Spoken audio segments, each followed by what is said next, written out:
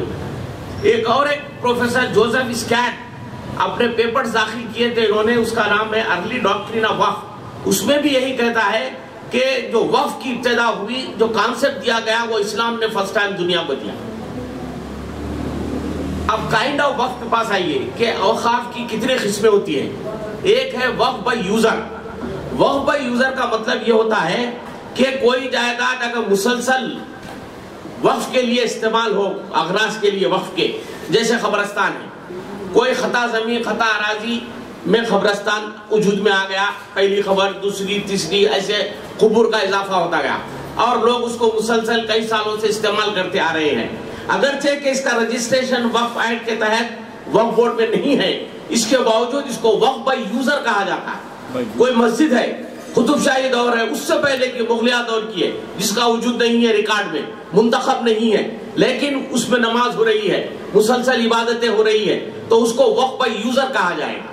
ایک وقف علی الاولاد ہے، یعنی آپ اگر اپنی جائیداد کا تحفظ چاہتے ہیں تو آپ اپنی اولاد کے نام پر وقف کر سکتے ہیں کہ یہ جائیداد میرے مرنے کے بعد میرے بیٹوں کو ملے گی، اس کے بعد ان کی نسل کو ملے گی، ایسا نسل در نسل یہ وقف جائیداد ہو جائے گی۔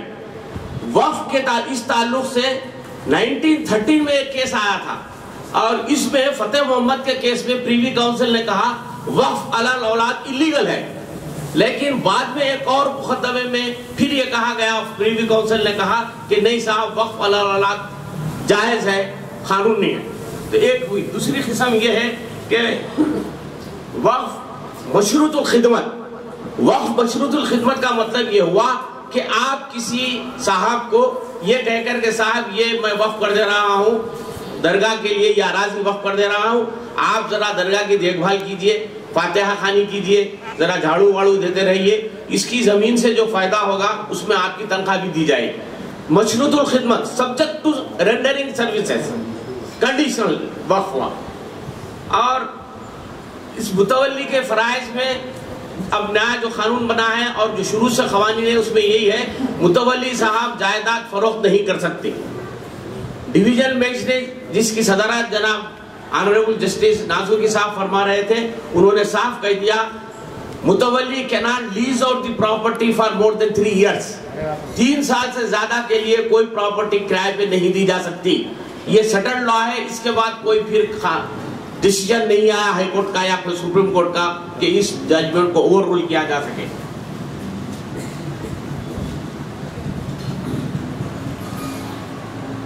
سب سے پہلے ایسٹ انڈیا کمپنی نے ہندوستان میں ہندوؤں اور مسلمانوں کی جو جائیدادیں تھی، وقف جائیدادیں، ان کے تحفظ کے لیے ریگولیشن آف 1772 میں ایک ریگولیشن پاس کیا برٹش انڈیا کی حکومت نے، جس کے ذریعے کہا گیا کہ مسلمانوں کے جو مقدمات ہیں وہ ذریعہ قرآن طے کیے جائیں گے اور ہندو بھائیوں کے جو مقدمات ہیں وہ شاستروں کے انوسار طے کیے جائیں گے۔ Regulation of 1772۔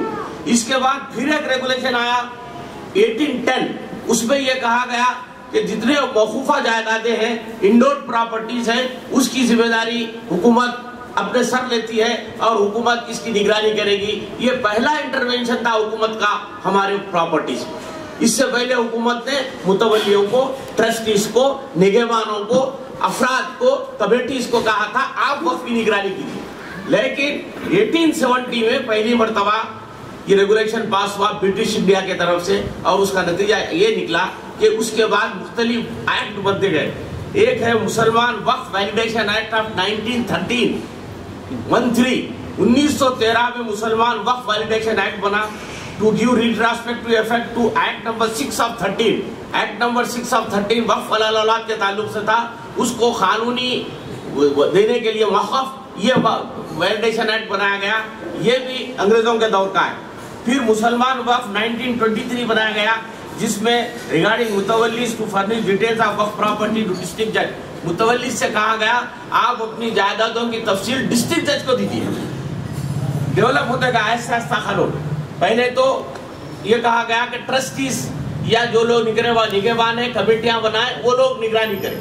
پھر برٹش انڈیا کمپنی نے ریگولیشن پاس کیا کہ حکومت اس کی ذمہ داری لیتی ہے۔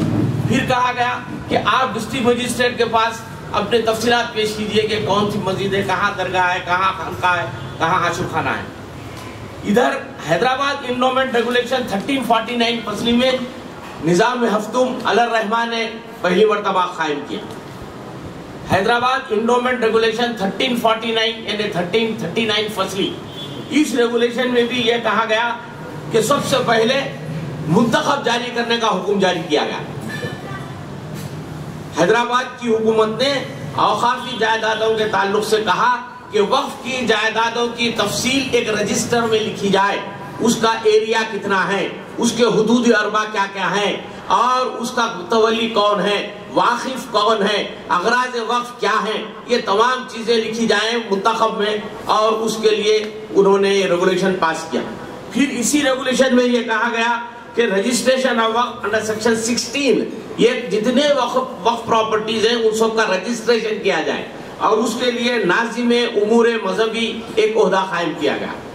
نظام کی حکومت میں اگر آپ اس کا مطالعہ کریں تو آپ یہ فخر سے کہہ سکیں گے کہ اس زمانے میں وقف کے اتنے جھگڑے نہیں تھے, انڈومنٹ کے بھی اتنے جھگڑے نہیں تھے جتنے جھگڑے آج پیدا ہوئے. کیوں؟ اس زمانے میں لوگ ایماندار تھے اور آج بے ایمان ہے, جس کا نتیجہ آپ وقف کی تباہی کی صورت میں دیکھ رہے ہیں. اب مسئلہ یہ آتا ہے کہ صاحب آخر وقف کے جائیداد کا تحفظ کیسے؟ مختلف تجاویز آئے ہیں آپ کے سامنے.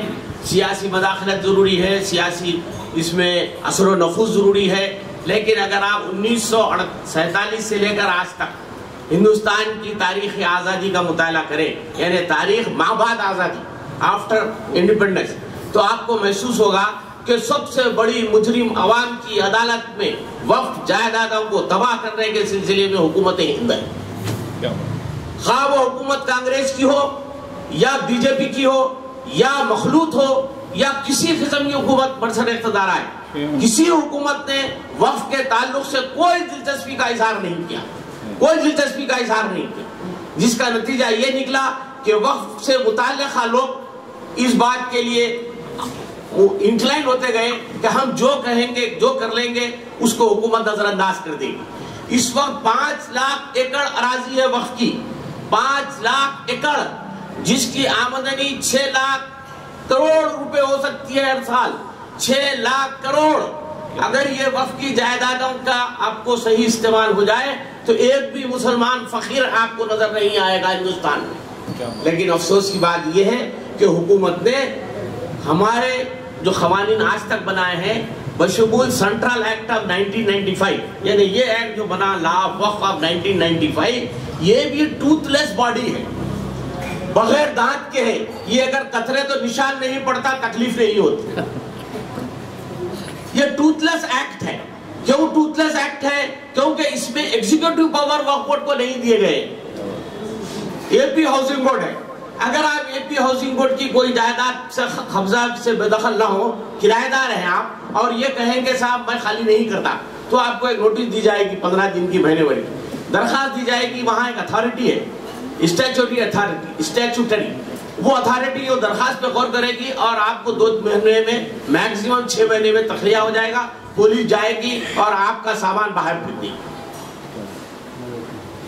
ایسا ہی پاور وقف بورڈ کو دیا جانا چاہیے تھا. اس کو عاملانہ اختیارات کہتے ہیں, ایگزیکٹو پاور, کہ ہم آرڈر پاس کریں تو اس پہ عمل بھی ہم ہی کریں. آج کیا ہوتا ہے, سیکشن 53 آف دی وقف ایکٹ آف 1995 میں یقیناً انکروچمنٹ پہ مقدمہ قائم ہوتا ہے.